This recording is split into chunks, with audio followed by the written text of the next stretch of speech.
দেখো, জায়গাটা অপরিষ্কার হয়েছিল, আমি পরিষ্কার করতে বসেছি। ঢুকে গেছেন তিনি। মাফিন, কী করছো তুমি ভেতরে? এই যে ফলোড বাই পেপার। বাহ, ভালোই শিখিয়েছিস পেপারকে। এগুলো ট্রেনিং চলছে পেপারের। মাফিন দেখাচ্ছে এসব করতে হয়। কোনো একটা কিছু খোলা পেলেই তার ভেতরে ঢুকে পড়তে হয়। ও ভাবছে কীভাবে ঢুকবে। পেপার বুঝে পেলি না কী করে ঢোকা যায়? এখন ভাববে, এই দিক দিয়ে আসবে।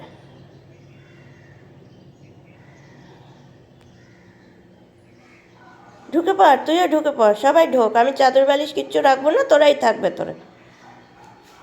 কী হলো মাফিন? নিচে এসো, বেরো।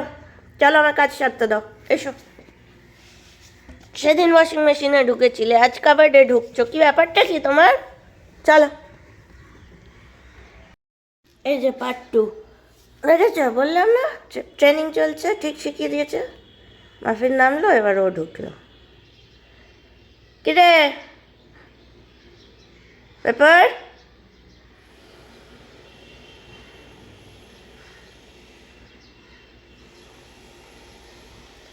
আর ও তো কালো, ওকে তো আরোই দেখা যায় না। ও যদি একদম কোনায় ঢুকে বসে থাকে, আমি তোকে দেখতেও পাবো না।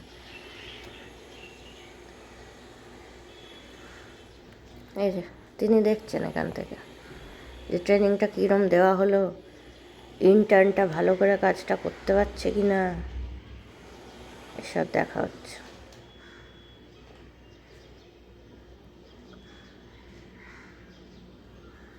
চল নাম, নেমে পড়, নেমে পড়। হয়েছে আজকের মতন শো, খেল খতম, পয়সা হজম, চলো নামো। এবার আমি যতক্ষণে পেপারকে ভেতর থেকে বার করছিলাম, কাপড়ের ভেতরে মাফিন ঢুকে গেল। মানে ওকে কিছু না কিছুর ভেতর ঢুকতেই হবে। এই কাপড়টা ভাঁজ করছিলাম, কাপড়টা ফেলে পেপারকে বের করতে গেছি, ঢুকে গেল ভেতরে। এই দেখো, এখন আমাকে দেবেই না কাপড়টা।